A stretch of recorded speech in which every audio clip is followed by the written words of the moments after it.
सभी को नमस्कार। आप लोगों का एक कमेंट बार बार मेरे पास आ रहा है कि सर ग्रेड थर्ड को लेकर करंट को लेकर कुछ भी समझ में नहीं आ रहा।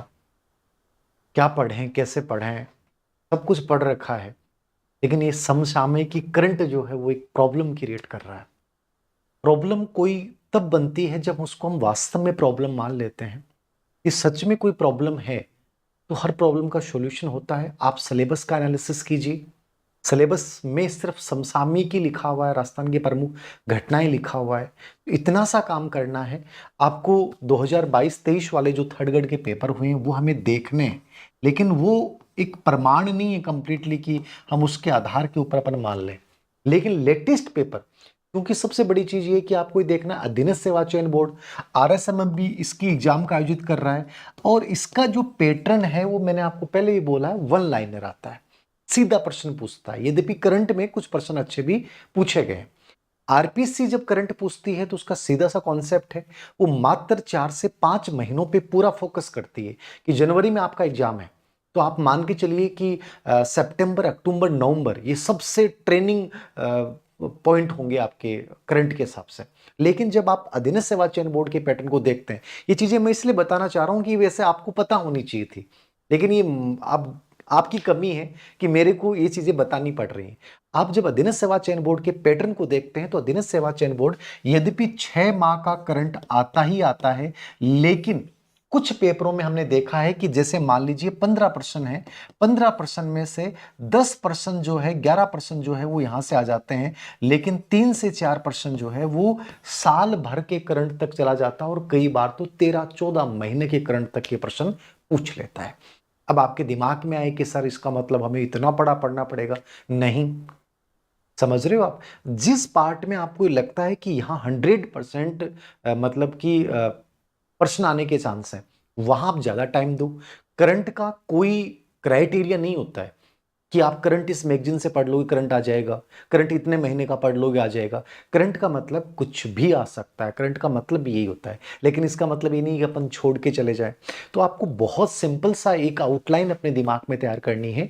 अधीनस्थ सेवा चयन बोर्ड के करंट में मुख्य रूप से 6 महीने के अलावा 12 महीने तक का करंट आता है। तो 12 महीने का यदि आपने नहीं देखा है तो हल्का सा आप देख के जाए। सबसे बड़ी चीज क्या है, अधीनस्थ सेवा चयन बोर्ड के करंट में यदि आपको ऊपर की हेडलाइन और सब हेडलाइन भी याद है तो आपके प्रश्न सही हो जाते हैं।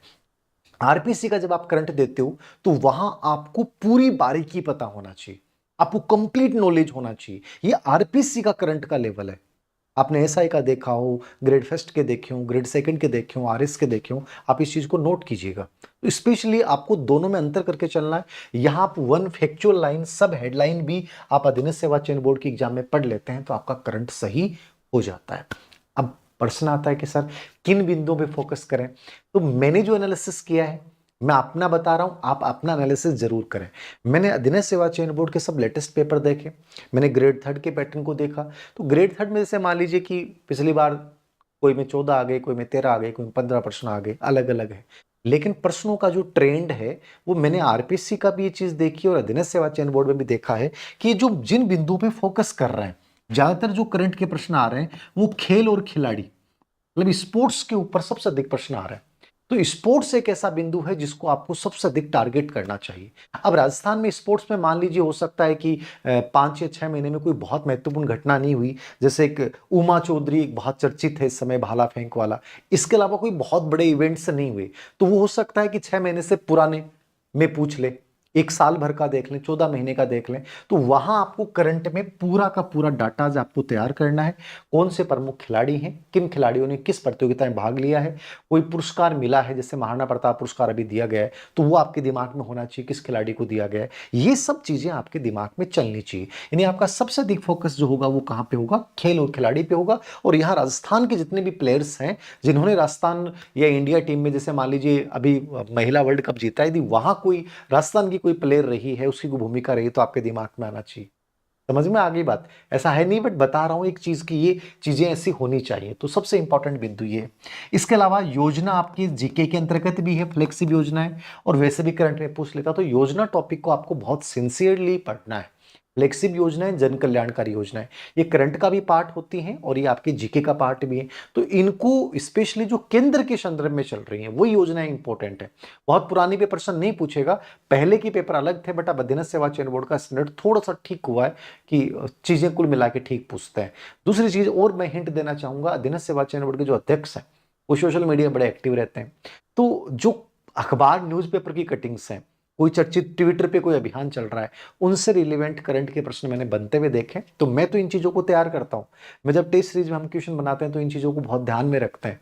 परिदृश्य में जो भी चीज़ें आ जाती हैं मैं उसकी क्लास लूंगा आप लोगों के लिए। तो ये सब चीज़ दिमाग में, जैसे कि अभी खुश साला एक अभियान चलाया गया अपनी किताब कर, क्योंकि हर महीने कुछ ना कुछ नया था, तो मैं एक क्लास लूंगा।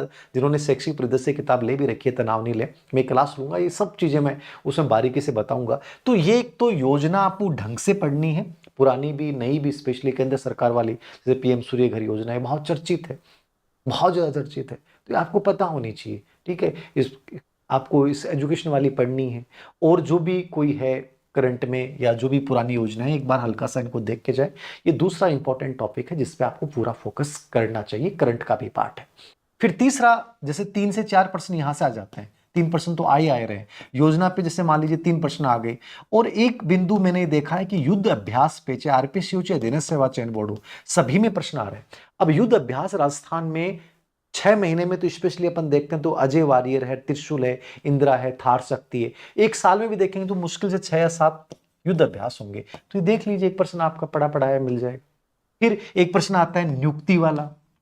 अब नियुक्ति प्रमुख कौन सी हुई है? नियुक्ति, राजनीतिक नियुक्तियां तो फिलहाल 6 महीने में कोई विशेष हुई नहीं है, वो पहले होगी तो एक बार उनको देख लें पूरी टेबल।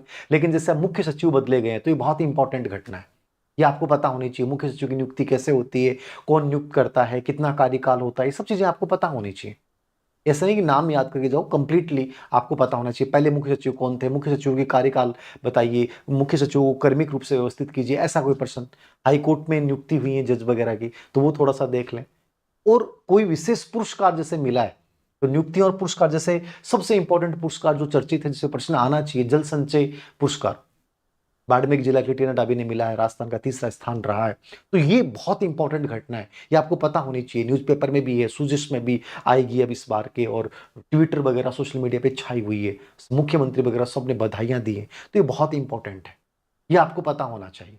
राजस्थान में उपचुनाव हुआ है, तो उपचुनाव कहाँ पे हुआ है, इलेक्शन से संबंधित महत्वपूर्ण घटना। उपचुनाव में कौन जीता है क्या है, लेकिन उपचुनाव कहाँ पे हुआ है। ठीक है, एसआईआर जो प्रक्रिया है उसका हल्का सा याद रखना, इसकी फुल फॉर्म क्या है और इसका मतलब क्या होता है, ये आपको पता होना चाहिए। जो चर्चित चीजें, चर्चित कोई स्थान है, चर्चित कोई उत्सव है, जैसे घूमर उत्सव बड़ा, अभी सोशल मीडिया बड़ा एक्टिव है। तो आपके 17 जनवरी को एग्जाम है, तो आप मान के चलिए कि 15 दिसंबर तक के प्रश्न आने के चांस बनते हैं। जो मैंने वीडियो पटवारी के इनके पेपर देखे हैं, तो आप इतना तो देख के जाएंगे। पुष्कर वाला मेला है वो चर्चित रहा है, बूंदी महोत्सव चर्चित रहा है। तो ये चीजें आपके दिमाग में रहनी चाहिए। कोई बाहर का व्यक्ति राजस्थान आया है, राजस्थान की कोई प्रसिद्ध व्यक्ति जो विदेशों में कोई पुरस्कार जीता है या कुछ भी हुआ है, तो वो हल्का सा ये चीजों को आप जरूर देख लें। इसके अलावा तो मैंने जो चीजें नोट की, एक कैबिनेट की जितनी भी मीटिंग हुई है, कैबिनेट मीटिंग होने के बाद इन्होंने एक प्रेस ब्रीफिंग के 2 या 3 पेज मैंने हमेशा टेलीग्राम चैनल पर शेयर किए हैं। उसमें कुछ नई योजनाएं, कुछ प्रमुख नाम चेंज, कुछ विश्वविद्यालयों की कुलपति लगाए गए हैं, ये प्रमुख घटनाएं। तो वो जो कैबिनेट मीटिंग की जो इनकी प्रेस के 2-3 पेज रिलीज होते हैं, वो मुश्किल से 3-4-10 पेज होंगे, वो आप जरूर देख लें। सुजस आप पढ़ ही रहे हैं तो वो अच्छी बात है। सम्मेलन वाला बता दिया, कोई महत्वपूर्ण सम्मेलन राजस्थान में लेकर, अभी प्रवासी वाला हो रहा है तो चर्चित है, तो ये आगे का पूछ सकता है प्रवासी सम्मेलन राजस्थान में कौन सा हो रहा है, कब हो रहा है, कहाँ हो रहा है, उसकी थीम क्या रखी गई है, तो ये आपको पता होना चाहिए। मतलब थोड़ी सी जागरूकता रखिए, बहुत ज़्यादा नहीं है, लेकिन जो चीज़ें मैंने आपको बताई हैं इनको स्पेशली टारगेट कीजिए। बाकी मैं एक सेशन लूंगा करंट को लेकर और इन सब का एक निष्कर्ष निकालते हुए चीज़ें महत्वपूर्ण और मैं बता दूंगा मेरे हिसाब से। बाकी कोई एक किताब आप ही माने कि मैं इसको पढ़ लूँ हो जाएगा, कोई गारंटी नहीं है, लेकिन आप सब हेडलाइन और मेन हेडलाइन जरूर देखिए। जो भी आपने पढ़ी है, क्रोनोलॉजी पढ़ी है, मूमल पढ़ी है, इनफ है। यदि वो आपने पढ़ रखी है तो उन्हीं के पुराने अंक उठा उठा दोबारा देख लीजिए। कोई वार्षिक अंक जैसे मान लो किसी का भी आ गया, विनोद स्वामी का आ गया या रवि जी का आ गया या कोई और अच्छा निकाल रहा है आपकी नज़र में, तो आपको बेस्ट लगना चाहिए। मेरे कहने से किसी को मत खरीदिए आप अपने अकॉर्डिंग देखिए कि यार ये बढ़िया निकालते हैं, अच्छा अंक आता है इनका, इस अंक को हम पढ़ लेते हैं, उनके रट्टे मारिए। रट्टे मतलब इंपॉर्टेंट चीज़ों को देखिए, हर फैक्ट से याद करना नहीं होता, लेकिन जो चीज़ें मैंने आपको बताई हैं कि जैसे युद्ध अभ्यास है, प्रमुख पुरस्कार वाला है, खेल खिलाड़ी वाला है, फ्लेगशिप जन कल्याणकारी योजनाएं हैं, प्रमुख चर्चित नियुक्तियां हैं, ये सब हल्का सा देख के जाइए। ये अधीनस्थ सेवा चयन बोर्ड का एक पैटर्न रहता है। यदि आप इतना कर लेते हैं तो मेरे अनुसार करंट बहुत अच्छा कर पाएंगे। और फिर भी इस बात को लेकर इस पे निर्भर मत रहना कि करंट मेरा सिलेक्शन करवा देगा। करंट एक प्रकार से फिलहाल तो धोखा ही ज़्यादा दे रहा है, तो ज़्यादा फोकस जो करना है वो बाकी चीज़ों पे करना। इसको इस रूप में लेना कि आता है तो ठीक है, नहीं आता तो कोई बात नहीं है, लेकिन आप इग्नोर मत करिएगा। जो भी चर्चित चीज़ें हैं वो एक बार जरूर सरसरी तौर पे देखिएगा। फिर भी कोई और चीज़ हो तो मुझे बताइएगा, मैं आपकी क्या हेल्प कर सकता हूँ। Thank you very much.